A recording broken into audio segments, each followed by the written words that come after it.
Joining me now, House of Delegates member Ben Cline. He is the chairman of the Conservative Caucus representing the 24th District in Southwest Virginia. Delegate Cline, good to have you with us, man. Hey, John, great to be with you. Good morning. Okay, are you guys fired up or what? We're so fired up to have a partner up there in Washington instead of someone who's just reining regulations and higher taxes down on the people and on state governments and more red tape. It's just fantastic to see, and we can't wait to see some great announcements over the next couple of days and weeks. I tell you what, New World Order coming in. I thought his inauguration speech was fabulous. Ben, 500,000 women march on Washington Saturday, pink hats. Do you have any idea what they were protesting? Well, I think that they're protesting the president-elect. Well, he's now the president, and, that's their right. They can be against what the president is talking about, but I would hope that people would look at what he's saying, listen to what he's saying, and give him a chance, because he's talking about bringing power back to the people, helping families, helping small businesses, helping to create jobs. And, the women in my district who I talk to, those are important issues for them. And so I'm hoping that folks give him a chance and we can see what happens over the next couple of weeks and months and years to come. Okay, let's get to Virginia General Assembly. You're the chairman of the Conservative Caucus in the House. What are your top priorities, Ben? Well, we're definitely focused on job creation, 3 different areas. Job creation, focused on strengthening families. We're focused on limiting government and defending freedom. So we've got bills in to help reduce regulations coming out of Richmond, reduce taxes. We've got bills in to make sure that families are strengthened, more power is given to the family instead of to government bureaucrats, and we've got bills in to get government off our backs and defend freedom. Just little bills. You can go as start with things as simple as your right when you're riding a motorcycle to wear a helmet or not. Right. I mean, right now Virginia says if you want to get on a motorcycle, government doesn't think that you're able to decide for yourself whether or not you should wear a helmet, so we're going to make you. And that's just the little kind of thing that government does all the time to get in people's way from enjoying themselves, whether it's a ride on the parkway or whatever. People ought to have the freedom to decide for themselves. Right, and you want to give the power back to families, right? You want families to be able to make their own decisions without being involved with monopolies and other things and government interference, right? Absolutely. If someone who is conducting marriage ceremonies wants to say that they only conduct marriage ceremonies between a man and a woman, then they should have that right to do that as an officiant. And so Nick Freitas has a great bill in to clarify that you don't have to marry people who whose ceremony goes against your religious beliefs. That's the kind of thing that government shouldn't be involved in, and we're trying to return it to the people and to churches and pastors around the country, around the state. Look, that makes a lot of sense, and I know you've been fighting for that for families for a long time. I want to just mention something that came up on my show last week that a lot of my listeners are fired up about. It's kind of off the radar screen, and it is basically the Tickets Release Rights Act, HB 1825, if you may or may not be familiar with that. But basically what's happening is if you buy a ticket to any event online, whether it's the Washington Redskins, the Nationals, the Orioles, a concert, a college basketball game, where you buy season tickets for something and you pay for it, you own the ticket, right? What the monopolists are saying, like Ticketmaster, who basically controls how they send the tickets out, and then the venues where the tickets are, they're saying, hey, even if you buy it, you actually can't transfer it, that it's still the property of the venue or of the monopolist Ticketmaster. It's the only game in town. And so if you have a ticket and you can't make it, let's say to a concert, You can't give it to your daughter or your friend or your wife or your husband. You can't sell it to somebody. That you've got to go back through Ticketmaster, and then they get a percentage of it. So you can't put it on eBay. You can't put it on StubHub.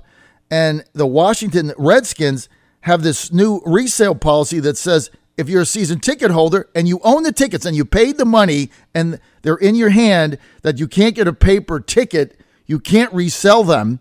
And so they have to go back to that Redskins, and you own them. And then you have to go back to that Redskins so then they can resell it and make another profit on it, but you own the tickets. So, I mean, isn't this a family's first property rights issue? Because everybody buys tickets to something. And the fact that you can't have a paper ticket and you have to have an electronic ticket and then go to the door with ID and credit card and everything else. I mean, is this the craziest thing you've ever heard of? It's crazy when businesses do things that hurt themselves, and when they put in place policies that inhibit the free market and resale tickets and things like that, it just comes back on them. So when you see the free markets for resale become monopolistic, like you're saying, where Ticketmaster has just started to control the market, so they're cutting deals with teams and leagues to limit resale, that kind of thing is a problem. It's a problem for free markets. It's a problem for consumers. And so, yes, government does have a role to protect free and open marketplaces. So when you come to look at tickets for games or whatever you talk about, Redskins games or whatever, and the consumers are purchasing what's in essence a license to occupy a seat for a certain amount of time, it's just it's hurting the consumer to limit that free market for them to resell it as they see fit. So you want to make sure that that is an open marketplace. So for us to step in and say, Ticketmaster, you've got to allow some opportunity to resell or put it in a form that is holdable by the ticket holder, that's a reasonable position to take. And so this bill doesn't change the world, but it does protect an open marketplace. And so I think the House is going to be favorably disposed to act on it. Look, I think you're spot on. I had this on my show the other day. Had Dave Albo on, who actually went through a experience that he had, and we got a bunch of telephone calls and texts and emails on it, people saying that they've had a similar thing. And I think what's upsetting the people that believe in the free market and property rights and you buy something, you own it, is that you go ahead online, you buy a ticket to an event, then the fact that you cannot provide it to your family if you can't go, or to a friend or a neighbor or your mom, I mean, it's insanity. And, this is what monopolies do. And this is why sometimes government has to step in and say, no, you're not going to be able to monopolize it in that way. If somebody buys the ticket and you cashed a check or you took their cash or their credit card, they own the ticket to do with it as they please. I mean, this isn't like an airline ticket on an airplane. That's right. And it's, it hurts the little guy when you get the corporation controlling the team, cutting side deals with the corporation that controls the distribution network with Ticketmaster. Ticketmaster's cutting a deal with the whatever league or team to make sure that they're making money, because they're only contracting with Ticketmaster to distribute the tickets, but Ticketmaster is a closed monopoly system that only is a silo where you can't actually possess the ticket to resell it or to transfer it. That limits consumers' options and takes control away from them. So, consumers benefit from this kind of legislation, and I think that for most folks, it's common sense legislation. It is common sense legislation, no doubt. And I think this was like off everybody's radar screen until it actually happens to them. And then you're like, what? I mean, actually, it happened to me. Since I had Dave on, it happened to me the other day. I'm not going to go into it, but I had tickets for something, and I gave them to a friend of mine.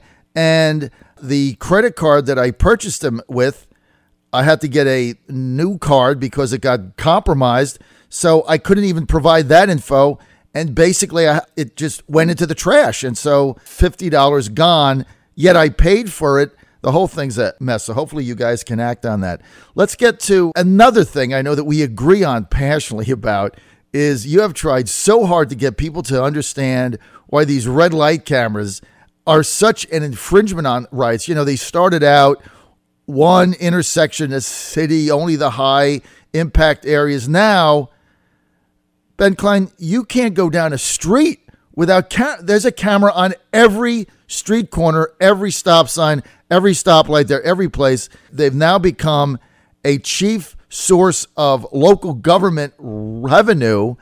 And every time you try to bring it up, it gets like squashed. Why?